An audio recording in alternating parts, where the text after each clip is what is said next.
Hi everyone, welcome back to the final episode of Season 1 of the Paideiac Self. I'm your host Ken, and I want to say that I know that it's been a while since I've been posting on the Paideiac Self.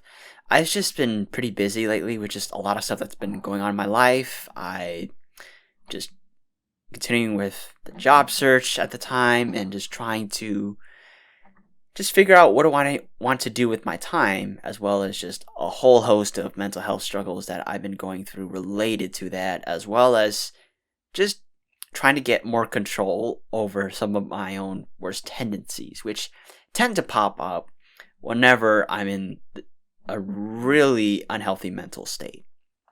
So let's dive into that. For the past couple of months, I've been feeling really demotivated for a time being for a couple of different reasons. Some of it has to do directly with the job market itself. I mean, right now, especially here in the United States, the economy is not moving in a really progressive manner, or in any sense that gives a sense that there's progress being made with it. I mean, we're still in trillions of dollars of debt in this economy. There's massive tech layoffs that are happening across all these different companies, whether it be Microsoft, Facebook, and all these different companies. There's also the problem of inflation and all of these larger social and political and international issues that are working their way to affect the US directly. And it's trickling down to a lot of things. One, a much tighter job market, meaning that there isn't that many jobs around, or there are jobs, but they ask a lot out of you that it's just not very clear if you can meet those job requirements or not.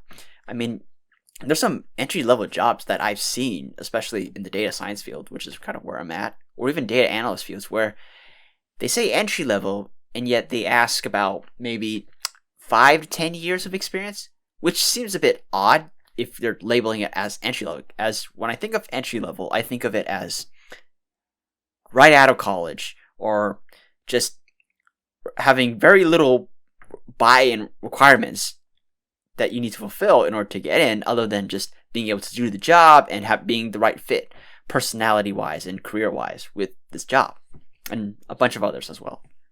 So there's these little things like that really show sometimes just how tight the job market is, as well as just sometimes when we're trying to find the best candidate, sometimes people just grab at buzzwords or just throw in a bunch of sometimes arbitrary requirements just as a way to lower the competition for this particular job. And then there's also factors such as just that some places may not be the best place to look for certain types of jobs. For if you're, say, for example, tech, you might try to get by in the San Francisco Bay Area, but given the cost of living and just a lot of economic and social factors are coming into play, it's really difficult to find that job there.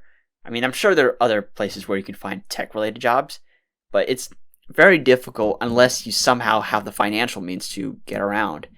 And so I could go on with this, but the idea is just that there's just so much going on right now that's just making this job search that I'm going on just really difficult. And sometimes it can be very demoralizing, especially if you go on so many different interviews, you prepare as much as possible, you do research on the company, you figure out how do you sell yourself to this company, and really be prepared for interview questions and just anything that might come up, or even any pre-interview exercises that they might ask you to do, just so they can get a sense of what you're good at and what you're capable of, and also give you a preview of the job, what you might be doing periodically at this job.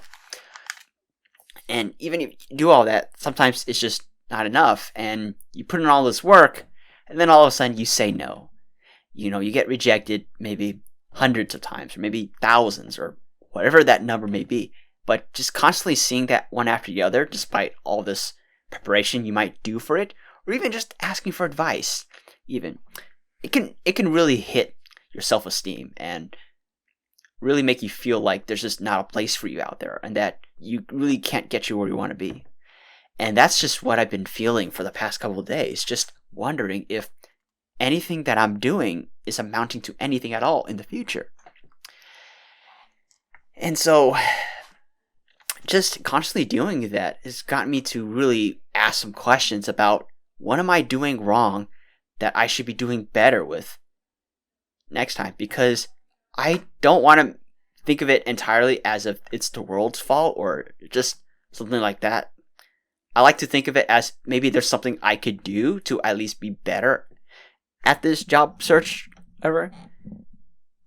As constantly just putting it on the world for all these faults or problems really doesn't do much. It just makes me feel helpless and not feel as if I can do something about it. So I decided to just think about myself for a minute, just looking at all the choices that I made, even talking to my family or just my friends, just get an honest assessment of just where I'm at right now with my life and my career and just all these decisions that I've made to not just go to college, but also how do I spend time in college and out of it. And looking at it, I realized that there was something that was inherently missing, or something that required a lot of improvement, even though I've made some substantial gains in this area. And one of those areas that I've made so many mistakes in was networking, as I felt that that was something that I lagged a lot in. Because when I was in grad school, other than the fact that I was getting involved and being a part of this statistics club and just going to conferences and workshops and all these different things out there, I wasn't actively building my own personal brand or even just being proactive in finding my own opportunities to network with people. Oftentimes, many of the network opportunities that I found in college all came because of intervention from other people, which I sometimes took for granted because it was constantly coming to me that I got this sense of entitlement, thinking that I don't have to work as hard to network and put myself out there because I happen to be around people who just happen to be nice enough to help me find that for me. When realistically, it's not really a long-term option I can rely on. Because while friends can definitely help out, they also have lives of their own. And also, things can go wrong where they may not be there to help me. And I find that I tend to really be skeptical about doing new events or even just talking to people or anything like that unless there are other people involved that I know and trust. It's almost as if this is less about networking and this is more about my trust issues when it comes to people. For I find that whenever I'm meeting new people, I tend to be extremely nervous and very avoidant. For I tend to avoid just meeting people directly on my own, meeting them face to face, talking to them, or even initiating interactions with other people. It's almost as if I need my friends to be there with me so I don't feel as alone when I'm talking to new people. And I've constantly been relying on that, mostly because of personal trauma that I've had in my past where I've been bullied or just even harassed by people who I thought I could trust but turned out to be the opposite. So constantly having to deal with that growing up, as well as some traumatic events that I experienced in middle school and high school, has kind of conditioned me with some really bad habits that seemed like they were protecting me, but they were actually constricting my movement. Like I get super paranoid or super skeptical of everything that comes my way, as if I just treat everyone as if there's some sort of shady person to not trust. Even if maybe a couple of times, maybe some of those people might be genuine people who are actually there to help me and not trying to swindle me or really try to fuck me over one way or another. Yeah. But it's not something I usually think. As usually when these situations happen, my fear instincts just take over and I end up just not taking action at all. Or if I have to make a decision myself, I tend to get decision paralysis where I just linger on the what ifs and not make decisions. Or if I get, say, really sad, I just tend to sit there and just do nothing, or just go the easy route and not really take work. Like, let's say, for example, I have a list of things that I need to do today. Say I need to do some chores in the house. I need to read and finish this book or work on this project that I said I was going to do.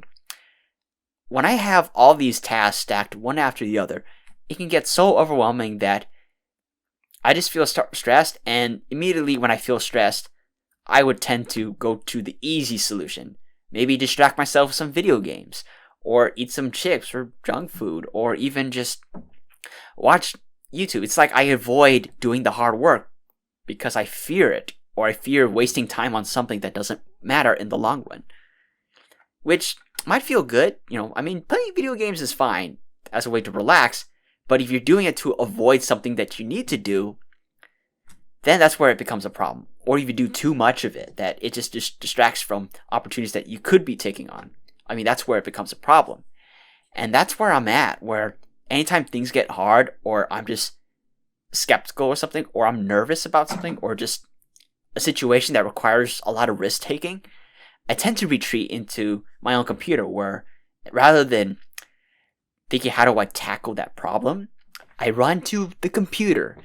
I pull up the computer and I start playing video games or something, or just watch random stuff that's on YouTube as a way to entertain myself, giving me that dopamine hit that I would have gotten in a much more satisfying way had I put in the work to do what I need to do.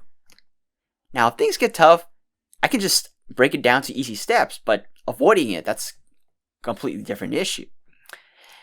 And that's just a habit that I have that I realized is just holding me back the most. For it's not just affecting how I deal with my own mental health problems, it's also how I deal with networking or just anything that's career-oriented. And all of this is just trapping me. And now that I'm realizing it, I've been thinking real hard about just how do I go about it? Because I find that from these experiences, I find that just doing something actually makes me feel better mentally.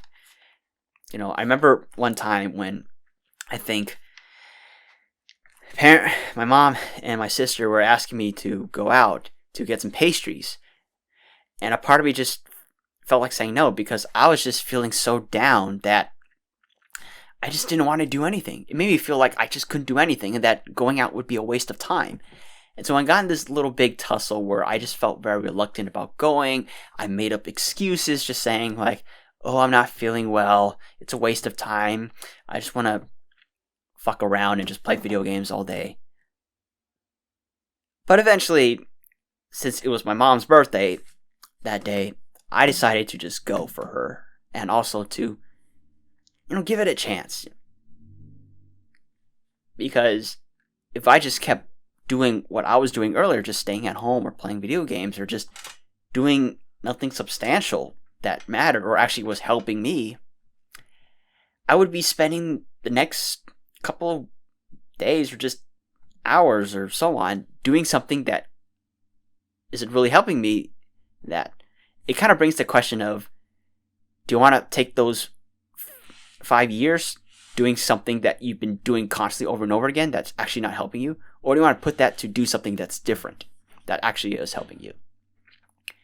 And so I decided to go to get pastries with my mom and my sister for my mom's birthday. And as it turned out, it actually ended up not being as bad as it looks, though. I got to get some fresh air. I got to enjoy some pastries. We got to tell some jokes with each other. And I got to take her to this new chain of pastry shops that were in the Bay Area. This place called Shanky. I'll definitely link it down if you're all in the Bay Area of California and you're looking for pastry. Essentially, this shop was sort of similar to 85 Bakery, which is another chain of these kind of bakery shops that are Taiwanese, where they serve all kinds of bread and pastries and also serve milk tea and all that. So something very similar to that, but doing things in its own way. And so we went to these pastry shops and we ended up doing a little bit of a tour of that plaza where we found Shanky. And as my mother has never been to that side of town before in the Bay Area, as we found a bunch of different shops that I didn't even know about. As while I've been there before, I've been there to get some sizzling lunch and to get some pastries. I never actually explored the entire plaza itself. And so I decided to take her for a drive, just drive around the plaza and just show her where things are. And while we were going around looking to get some pastries, usually I remember getting a tower bread as well as some raspberry mousse cake, as well as a slice of, I think it's matcha cake, and a bunch of other pastries that we managed to find at the store. And it ended up being a really fun experience, just that whole thing of us going out. I got to get some fresh air, I got to spend more time with my mom and my sister, and most importantly, got to go out and just see the world and just be able to explore and really do stuff in it and get out of the house. And it made me feel good. It made me feel accomplished and proud of myself. Just being able to go out and do something and be able to talk and converse with people.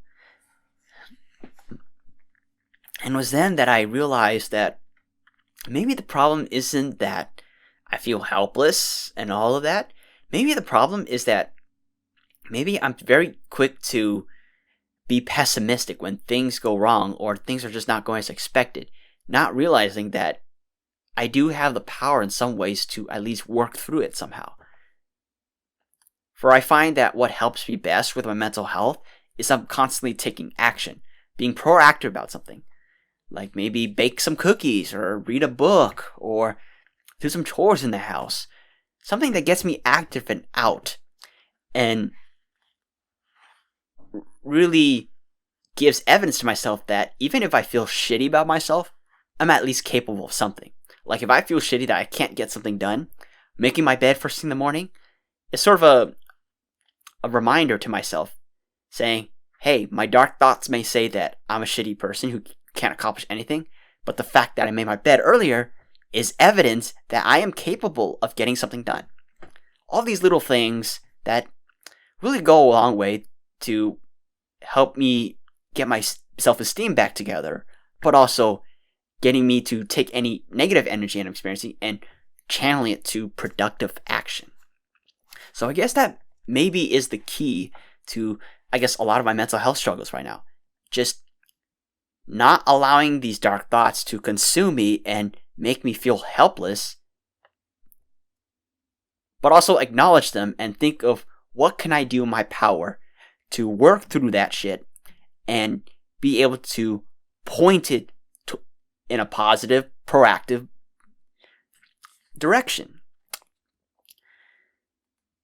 Like if I feel like I don't have friends, maybe say hi to someone or just interact with someone. Maybe text a friend, join like a meetup.com group where you can hang out with people who have similar interests as you do, or even reply to somebody's post or something like that, or maybe play some board games or whatever that may be. Just something, just to get some progress out there.